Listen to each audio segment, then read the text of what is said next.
복 주시는 하나님이 아니라는 걸 확인시켜 주셨으면 좋겠는데요. 실제 경험 속에서 미신처럼 믿지 않아도 주어지는 은혜의 감동을 네 분께서 조금씩 나눠주시면 좋겠습니다.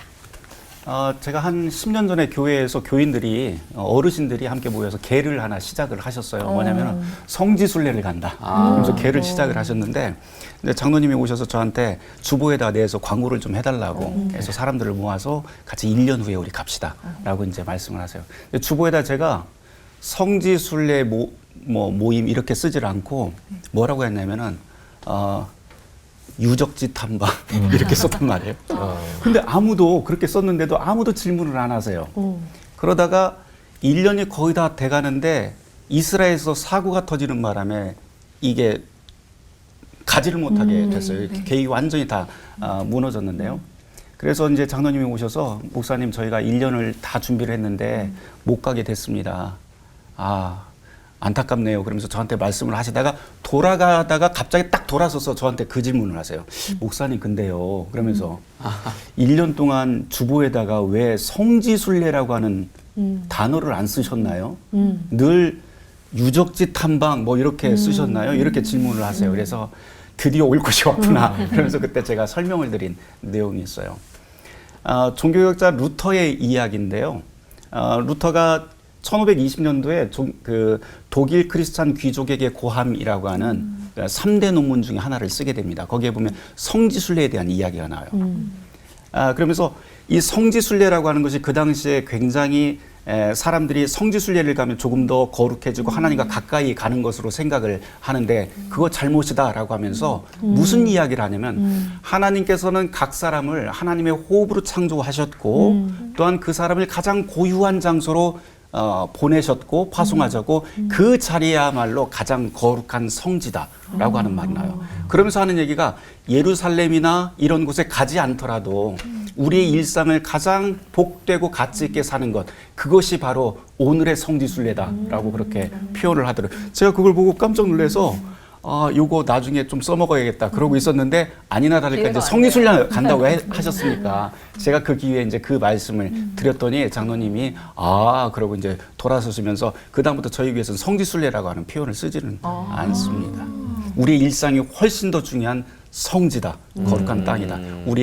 우리가 살아가는 땅, 우리의 관계가 훨씬 더 거룩하다. 이게 사실은 성경이 우리에게 이야기하고 있는 내용들이거든요. 말씀해 주셔서 감사한 게 거기 가니까 일정이 조금 힘들 것 같았거든요.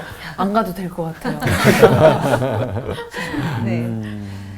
그 맹목적인 믿음이 있어야만 복을 주시는 거 아니에요. 그러니까 그 믿음이라는 게 도대체 어떤 것인가를 생각해 보면은요.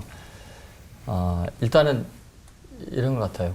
내가 그 정확하게 얼마나 어떤 것을 알고 정확하게 믿느냐, 이것이 믿음의 어떤 척도인가, 우리가 구원받고 복을 받을 수 있는 것이냐, 꼭 그런 것만도 아닌 것 같아요. 왜냐하면 그 막달라 마리아가 부활한 예수님을 만났을 때 동산직인 줄 알고 분명히 예수님은 죽은 다음에 다시 부활할 거 이야기를 했는데도 불구하고 안 믿었거든요.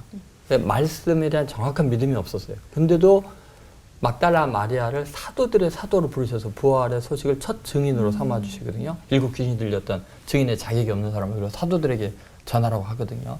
그걸 보면은 정확한 지식과 뛰어난 믿음이 아니라 주님을 향한 사랑, 자기를 구원하신 그 사랑에 감격하는 그것을 믿음보다 더 소중한 믿음으로 보시지 않았나. 근데 제가 목회를 하면서 내가 얼마나 하나님을 알면 알겠어요. 하나님에 대해서 0.0001%도 모르죠. 계시된 성경 말씀을 성령의 감동으로 전할 뿐이고요. 그래서 정말 하나님의 은혜와 사랑으로 목회한다라는 생각이 들고요. 두 번째는 내 헌신, 열정, 자기 확신이 믿음인가. 나는 이런 목사야라는 거. 예를 들면 베드로가 다른 사람 다 주를 버릴 줄 알고 난 죽는데도 같이 가겠습니다. 주를 위해 목숨을 버리겠습니다 했는데 부인하고 저주했잖아요. 그런데 그 부인하고 저주한 베드로가 부활한 주님을 만나서 더 절망하거든요. 나는 물고기나 잡으러 가겠다. 왜냐하면 너무나 위대한 분이었다는 걸 알고는, 하나님이신 걸 알고는 나는 자격 없어. 그런데 예수님은 끝까지 찾아오셔서 그 죄를 용서해 주시고 너가 나를 사랑하느냐 3번 물으시고 내 양을 먹이라 내 양을 치라는 거거든요. 그러면은 내가 스스로 내 자신에 대한 확신이 믿음이 아니고 하나님이 나를 믿어주시고 용서해 주시는 그것이 바로 믿음이 아닌가. 이제 그런 생각을 하고요. 마지막 세 번째는 맹목적인 믿음이라는 게 내가 어떤 목표를 딱 정해갖고 이걸 이룰 줄로 믿습니다라는 게 아니고 나는 목표를 정할 수도 없고 갈 바를 알지 못해요. 그런데 순간순간은 주의 말씀이 내 발의 등이요 내 길에 비친 자다 해서 말씀에 순종하면은 하나님께서 정말 내가 생각할 수 없는 놀라운 은혜를 주시는 거. 그래서 맹목적인 믿음이 있어야만, 막 강렬한 믿음이 있어야만 구원받는 게 아니라 하나님의 사랑, 나를 향한 사랑, 그리고 그 사랑을 믿고 한 발짝 한 발짝 묵묵히 결과를 알 수 없지만 걸어가는 것. 그걸 통해 하나님께서 늘 은혜를 주시고 복을 주시는 것 같습니다.